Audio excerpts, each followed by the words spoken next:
Alright, what's up, guys? We are back with Tokyo Ghoul chapter 53.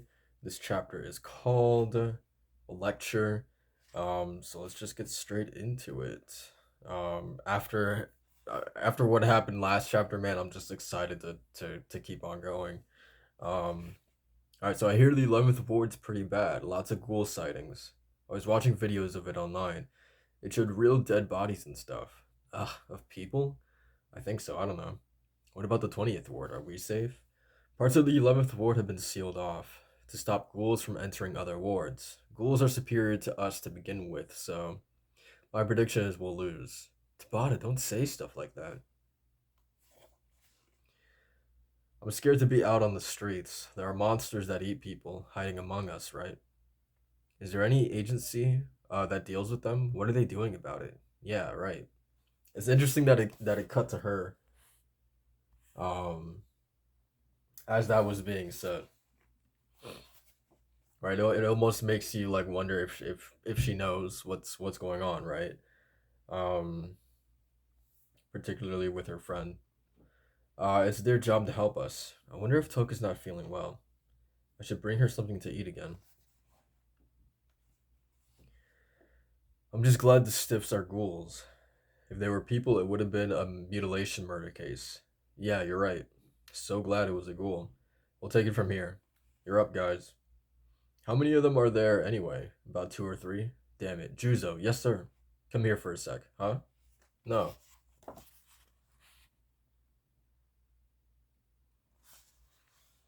The bodies of the ghouls that were discovered, they've been cut up into about 200 pieces.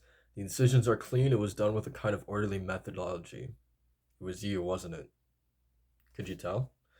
I've seen your ways more than I wanted to. During the whack-a-mole underground. Ghoul countermeasures clause 2 article 13. Huh? If their eyes turn red, they're ghouls. Wrong, 0 points. That's article 12. I remember having to memorize it. Ghoul countermeasure Article 13 is about the investigator's mindset in exterminating and capturing ghouls. Clause 1 Ghoul investigators must carry out their duties with the safety of citizens as their highest priority. And Clause 2 the infliction of unnecessary pain against ghouls is strictly prohibited. Interesting. Um, I mean, I like it's not necessarily like I guess it could be classified as world building, but I just love the fact that like the CCG continues to get like layers and layers and layers upon itself. Like no, like there's an actual structure behind this thing. Like there is a rhyme or reason as to the things that they're doing, right? That they are fairly disciplined. They don't just go out there and kill ghouls. Like they actually do have like a legitimate like system that they kind of adhere to. Um, so that's pretty cool. It's not because they're ghouls, but rather a matter of being humane. Although it's also, and that's even more interesting that it's them being humane as to why they need to have these rules in place. Um, Interesting. Well, it's not because they're ghouls, but rather a matter of being humane. Okay, so not talking about the ghouls per se, but talking about themselves that they want to remain as humane as possible, right? Okay, so that makes sense. Also, Juzo, you can ask for a Kinkei all you want, but if you keep ripping them up like this, you're never going to get one. What? I won't. I explained what Kinkeis are made from, right? Yes, sir. They're made from dead ghouls. That's right. But that doesn't mean they're made from their arms and legs. They're made from their cogenes. So you can't harm them to the point where they can't release their cogene. The cogene is that squirmy thing, right?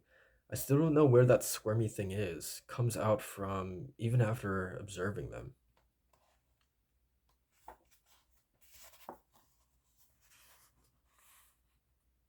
I'm assuming we're gonna get an explanation.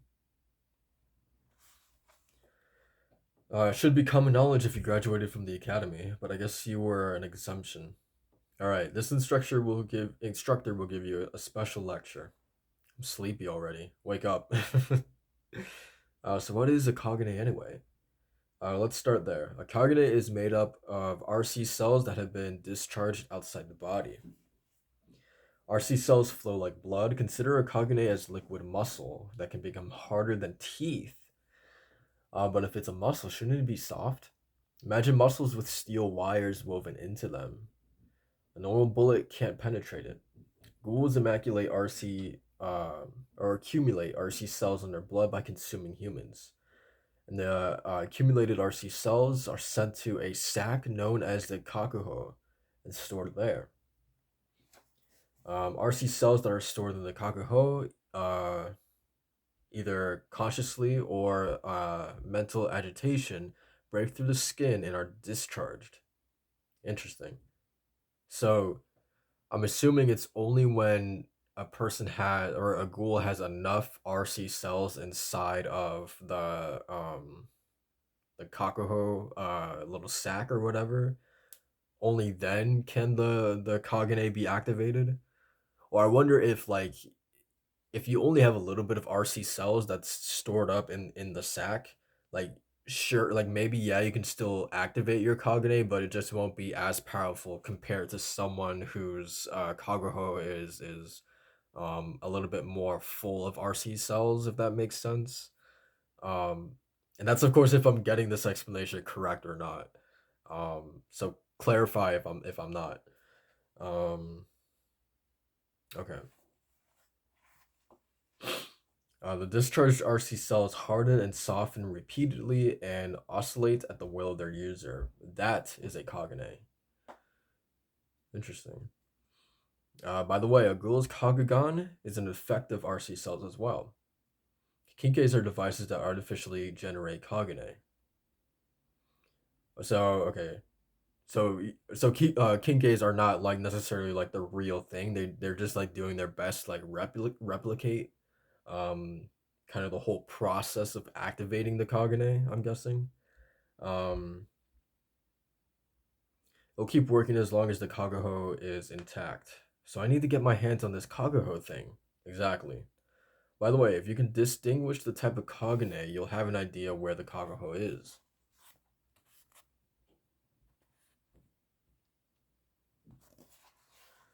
For Ukaku, which are RC cells that spread out like wings, it'll be around their shoulders. For Kokaku, which is a metallic Kagane, it'll be below their shoulder blades. Interesting. For Rinkaku, which resembles a scaly abrasive tentacle, it's near their hips. For Bikaku, which stick out like a tail, it'll be near the tailbone. It'll be in one of those areas depending on their Kagune. Of course, there are slight variances. This is really cool seeing um I mean just this literally broken down as clearly as it is. So from this chart alone we can definitely see a toga specifically would be a ukaku, right? Because she does have like the wings. Um, and then Kaneki would probably be a rinkaku, just because the few times that we've seen him really activate his, they have been kind of like tentacles, right? Um, cool, man. I'm loving this. Um,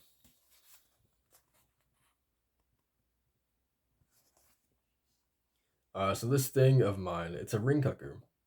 So it came out from around the butt, possibly. What type were the Bikaku good against again? That would be Rinkaku. Bikaku are well rounded, matching up well against Rinkaku, which are more about brute strength. But it can be a bit complicated against the speed of Ukaku. So, okay, yeah, so Toka was Ukaku, and she fares better against Rinkakus. Okay. The Rinkaku can be tricky. I guess you'd have to know the characteristics of Kagane to know why. Ukaku are lightweight and characterized by their high speed attacks. They're effective at both close and long ranges, likely resulting in a quick battle. The discharge of RC cells is rapid by nature, so it lacks endurance. Therefore, there's always the concern of running out of gas. Kokaku boasts of the greatest rigidity of any Kagune due to their dense concentration of RC cells. In exchange, they lack speed compared to the other Kagune and they're difficult to handle due to its weight. Rinkaku are characterized by their great regenerative power, first and foremost, and the striking power that comes from their unique surface is also a strength. However, the RC cell's tendency to bond, which gives them their regenerative power, means it's a weak bond at the same time. They are brittle compared to other cognates. Interesting.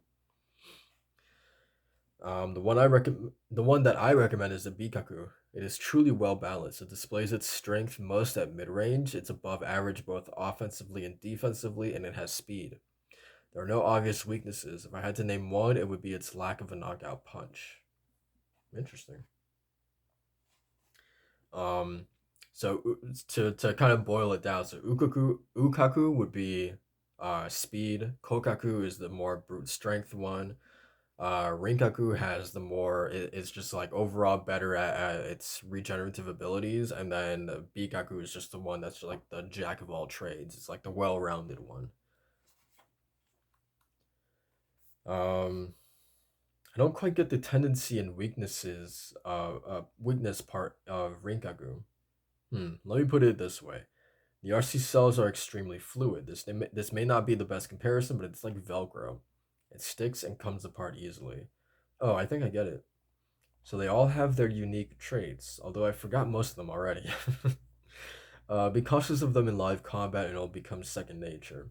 How they match up against one another is determined by the Kokaho's location and the type of Kagane. It's simple. In a nutshell, they match up well against the ones above them and poorly against the ones below them. Interesting, okay. So, huh. Okay, so it's like having four moves in rock, paper, scissors. So, they match up well against the ones above them and poorly against the ones below them. Okay. I mean that really simplifies things right here. This little chart.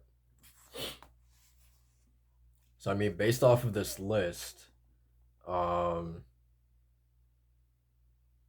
so Toka theoretically her biggest like the one that she's weakest against would be Nishio, right? Abikaku. Um right? Or okay, wait a second. So they match up well against the ones above them. So no, okay, so no, then I'm thinking the ones above them. So then Toka would actually match up well against the Bikaku, but the Kokaku would actually match up well against Toka. So I'm guessing this one would be Toka's weakness specifically. Yeah, okay, makes sense. Ukaku with their speed and agility dominate Bikaku's with their lack of a knockout punch. Okay, he was literally about to explain this. Kokaku with their defense can fend off the light attacks of a Ukaku. Against a Kokaku and their lack of speed, Rinkaku can unquestionably deliver a decisive blow. Rinkaku struggle most against Bikaku for the lack of weakness.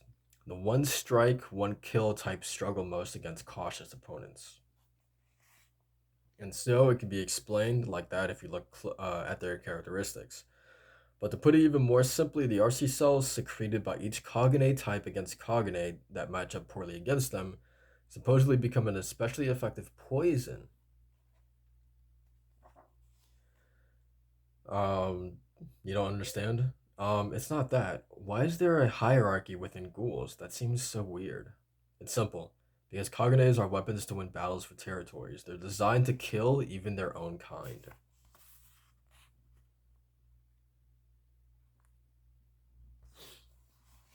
I actually can't. I actually really want to go back and well, we might do it in this video. I want to go back to see what exactly was Ayato. Like what category did he fit into? Um, just based off of how that fight went. Um, I'm going to say that he was probably a Kokaku, just because he matched up really really well against Toka, but I could be wrong there. Um, Anyway, the area of investigation in the 11th Ward has been expanded. In a rush to pinpoint the location of the Ghoul organization, there have been casualties, so we do not advise entering off limit areas out of curiosity. This is not good. My hunches are usually right.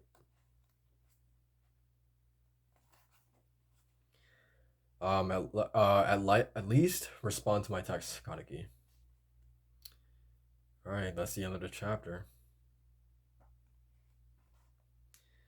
So the next chapter is called Algiri, so I can't wait to get into that one. But yeah, let's go back and look at Ayato. So my guess was that he was a Kokaku, but at the same time, that was what Shu was, right? Yeah, Shu was a Kokaku. So let's see if Ayato was the same thing. No, Ayato is a Ukaku by the looks of it. Just from his wings. Okay. So theoretically, both Toka and Ayato should have been like evenly matched, but then it really just comes down to like I'm guessing just like probably like more experience or just Ayato just being a better fighter at that point, right? Um, when the kind of types of Kagenes kind of like cancel each other out, right? It really just comes down to like who's the better fighter at that point. I'm guessing.